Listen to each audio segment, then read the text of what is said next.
Okay, we have one last one to go here. What is the percentile ranking of 96?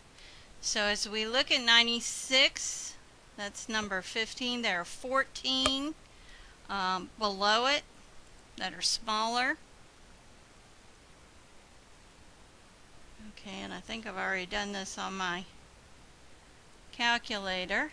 Okay, 14 divided by 24 I have, and then multiplied it by 100, I got 58.3, which would be 58. So that's the 58th percentile. So P sub 58 is the 96. Okay, now the only thing we haven't done here at the bottom is we haven't talked about figuring out the quartiles. Don't worry about the deciles, we're not going to do that. We're either going to find the percentile ranking or the figure out what the quartiles are. So what I want to show you, and let me just erase these. Oops, my eraser didn't work. Okay.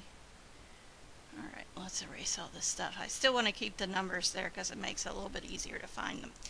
Okay, so suppose we've been asked to find what we call the 5-number summary. The 5-number summary consists of the low number, the high number, the median, and then the first and third quartiles. So we know how to find the median. It's going to be the middle number or average of the two middle numbers in the list. So because of the fact we have 24, so 12, 1, 2, 3, 4, 5, 6, 7, 8, 9, 10, 11, 12. Here are the two middle ones. So we know our median is 92 plus 92 divided by 2, which gives us 92. Okay, so our median is actually between these two, supposedly, in most cases. Now, what we do is we now take the numbers that are less than the median. We're going to use those to find the first quartile, the numbers less than the median. If we had a single number that was the median, we would not include that.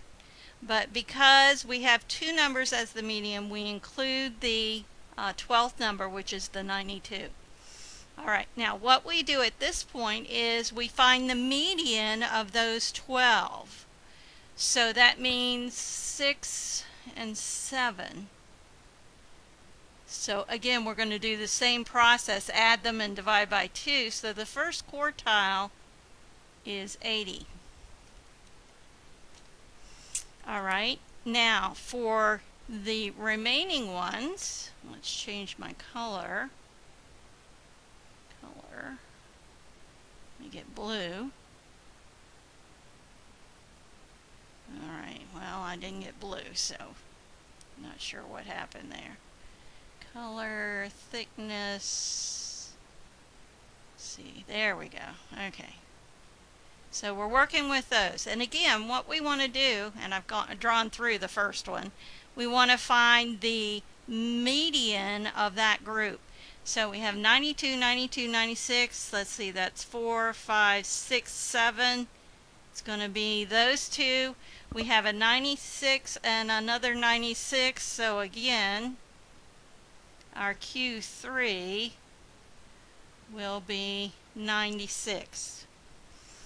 Now, this is called the 5-number summary. It consists of the low number, the high number, in this case it's 100, the median, and the first and third quartiles. That's called the 5-number summary.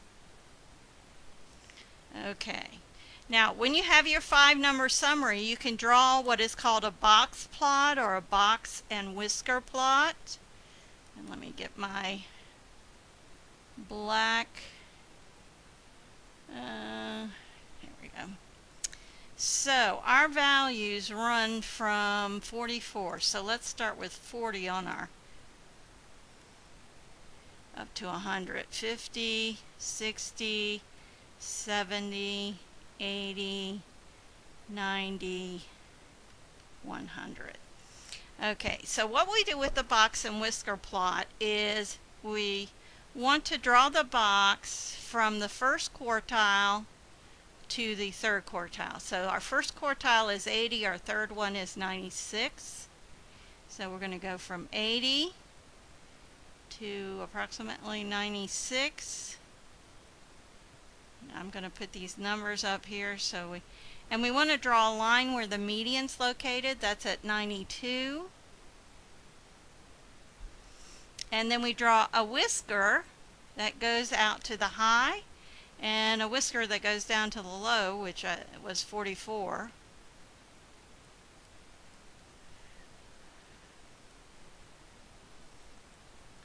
So sometimes it's called a box plot or box and whisker plot.